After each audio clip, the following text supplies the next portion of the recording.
un gusto estar aquí en una radio de tanto prestigio, de tanta credibilidad. Estoy ubicada en San Borondón, Liceo Panamericano San Borondón, kilómetro 3,5.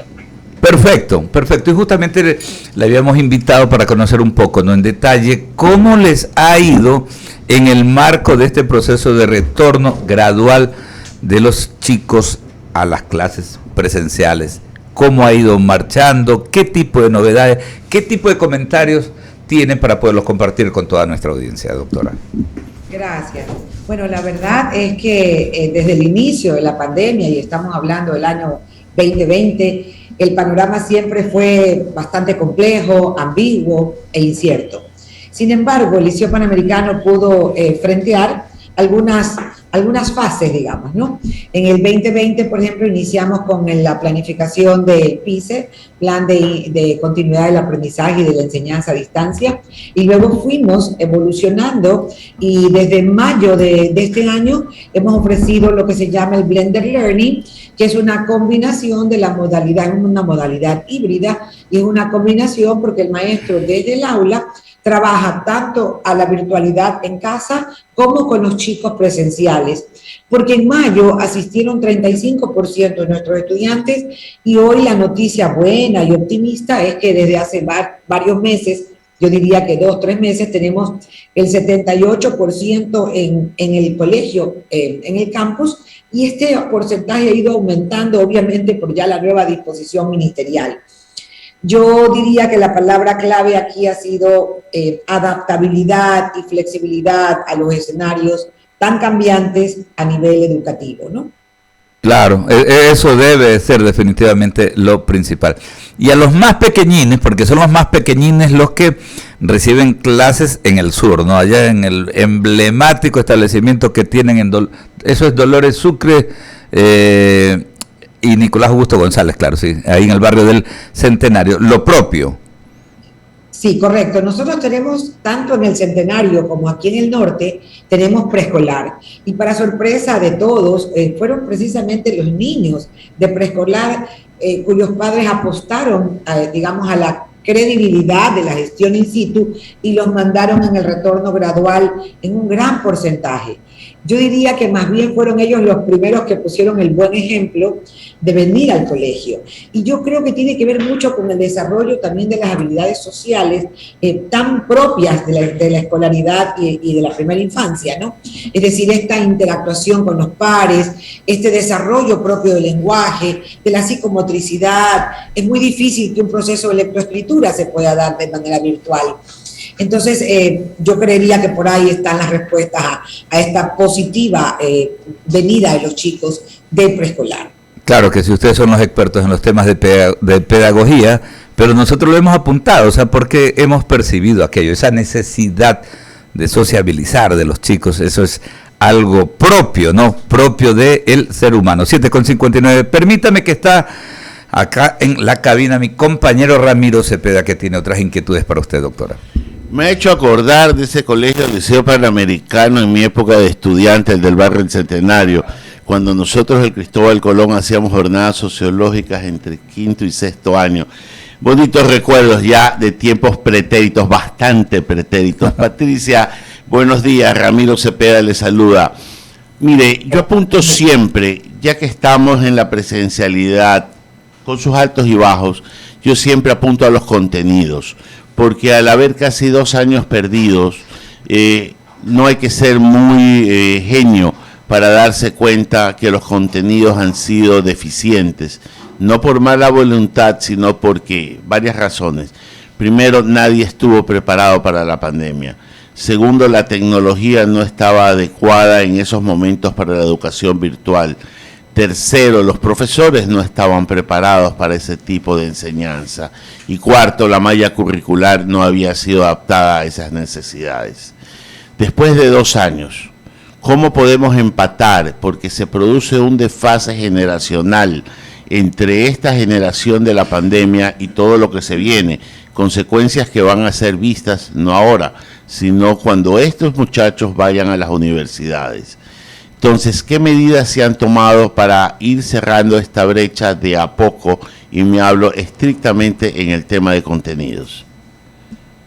Bueno, Ramiro, mucho gusto de escucharlo. Y sí, efectivamente, incluso el propio Ministerio de Educación dispuso el año anterior, dentro de la planificación del retorno, evidentemente un currículo un poco constructo, es decir, en donde se va a tratar los contenidos curriculares más relevantes. ¿Como cuáles? Yo creo que tendríamos que nosotros, en primer lugar, hacer un diagnóstico, como todos los años lo hacemos, de aquellos contenidos de salida del grado anterior, para ver en qué medida se ha podido cumplir y, caso contrario, empezar a ofrecer pues, nivelación. En realidad no tenemos alternativas, con una ventaja. Hoy en día el chico realmente tiene la información justamente en Internet y se puede ir complementando a través obviamente de una autogestión, del autoestudio, de complementar ciertos temas que sí pueden ser estudiados, analizados, leídos en el Internet. Ahora, no nos olvidemos que la escuela no es solamente una pizarra, ¿no? La escuela es como el espacio de contención emocional y esa es la parte positiva del retorno. Las relaciones afectivas, la interacción en pares, el trabajo en equipo, el trabajo colaborativo. Yo veo a los chicos tan contentos que en realidad creo que están combatiendo, o estamos todos combatiendo con el retorno, el estrés que produjo el confinamiento. Y esa es la parte positiva, porque un chico que está predispuesto al estudio, predispuesto con mayor ánimo, e incluso creo que está apreciando más aquello que dio por sentado. Creo que nos ha pasado a todos. Hay cosas que dimos por sentado. Creímos que la salud, la escuela, la educación, la economía, ¿verdad? La tecnología la teníamos. Sin embargo, cuando pasamos al escenario de la virtualidad, nos dimos cuenta lo valioso, ¿verdad? Que eran cosas que teníamos y dábamos por sentado, pero que en realidad no todos Patricia, acceso. Usted ha dicho algo clave al inicio de la respuesta. La información está. Está porque está al acceso en un teléfono, en una laptop, de manera virtual. Los textos ya prácticamente han quedado en la obsolescencia porque todo está en digital. Entonces, lo que hay que formar, lo que hay que enseñar es a los muchachos a pensar, a investigar y a saber procesar la información que reciben, dándole criterios de selección, criterios de investigación, y más que ir a la educación formal, dogmática del profesor delante y el alumno enfrente, ir a la labor crítica. Es tan difícil enseñar a pensar. Eso es harto complicado, pero hay que formar a los profesores, porque esa rigidez y la formalidad de profesor-alumno, y que el que se sienta al frente técnicamente es el que más sabe, y no siempre es así, resulta que hay que romper paradigmas, y yo creo que ahí está el éxito de la educación del siglo XXI. Sí, Ramiro, usted ha dicho algo muy importante, el desarrollo del pensamiento, el desarrollo de la lógica. Y también yo aumentaría las habilidades blandas, porque en realidad el chico de hoy tuvo que ser resiliente, tuvo que ser obediente, tiene que ser tolerante, paciente, y yo creo que todas estas habilidades blandas se fortalecieron o por lo menos se pusieron en ejercicio durante todo este confinamiento.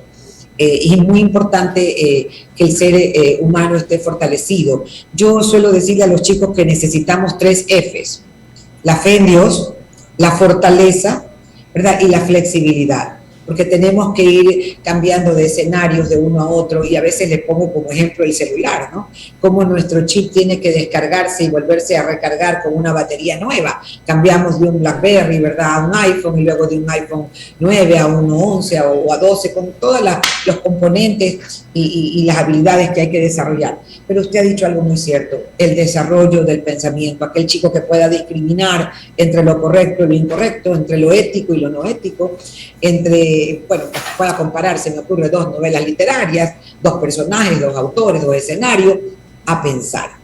nosotros estamos acostumbrados al enciclopedismo. Afortunadamente en el Liceo Panamericano y gracias al Bachillerato Internacional, uno de los atributos que nosotros desarrollamos es precisamente un chico crítico, creativo, cuestionador, reflexivo, y el protagonismo lo lleva él. Hay un 80% de participación del alumno en el aula y un 20% del guía, que es el profesor. Al contrario de lo que sucedía en nuestra época, que pues obviamente, como usted lo ha dicho, era muy estilo dogmático, ¿no? Y había la cátedra, ¿verdad? Y el profesor simplemente dictaba una conferencia. Hoy en día, con el conocimiento al acceso de toda la juventud y toda la humanidad, pues el chico puede tener incluso una información actualizada, incluso mejor que la del profesor. Por supuesto, el acceso al conocimiento está al alcance de uno. Lo que no está al alcance de uno es el criterio. El criterio hay que formarlo y eso es en base a la discusión. Y usted ha dicho un elemento que a mí me agrada, la tolerancia. La tolerancia a la opinión ajena y el poder desarrollar y pensar que otra persona puede tener una mejor idea que uno. Y eso es a los profesores que hay que enseñarlos. Pero yo siempre digo la diferencia entre un profesor y un maestro. Al profesor usted lo olvida el día del cierre de año, al maestro lo recuerda toda la vida. Le paso a Eduardo Mendoza, que continúa con la entrevista. Pati, qué gusto de saludarte. No es mucho a tiempo atrás, estoy seguro que lo recuerdas, cuando estábamos en confinamiento y comenzábamos a hablar de la educación a distancia, la educación virtual.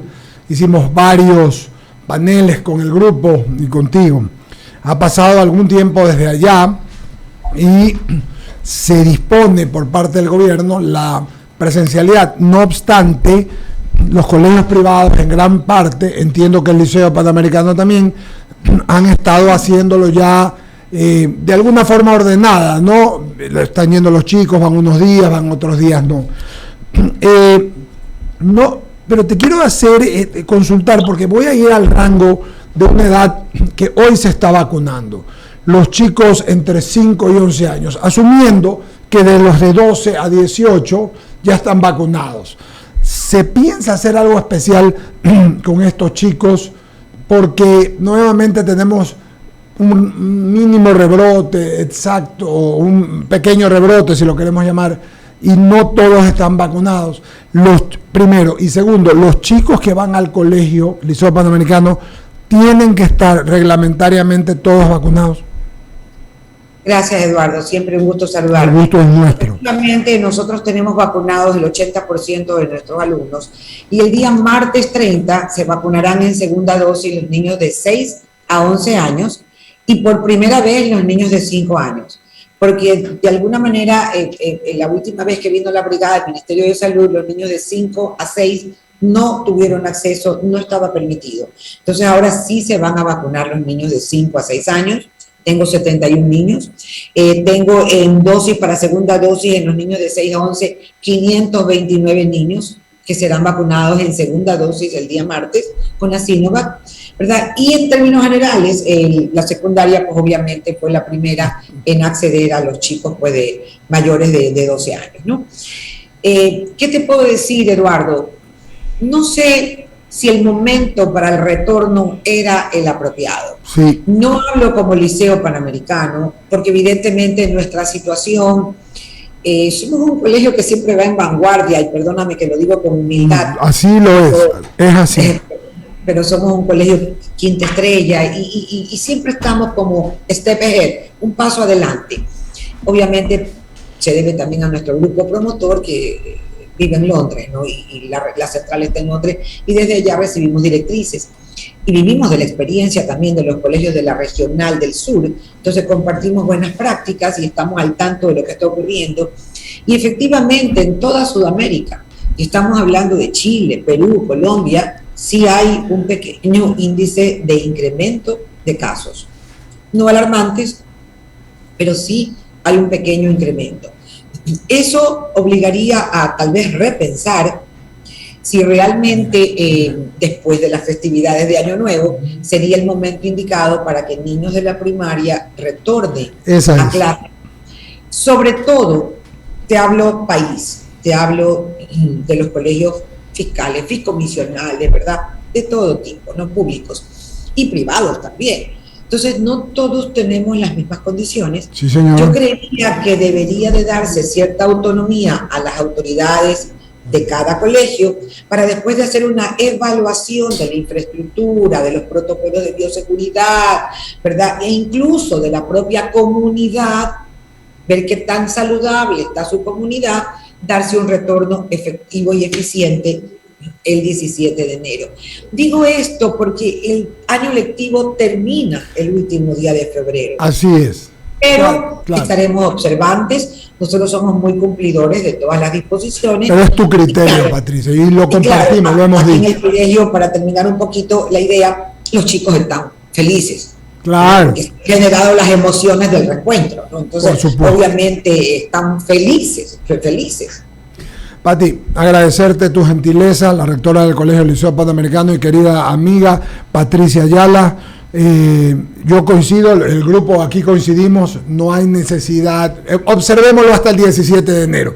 Y lo que falta el 17 de enero hasta fines de febrero, que es un mes corto, es muy poco. Por lo tanto, observémoslo, no hay problema.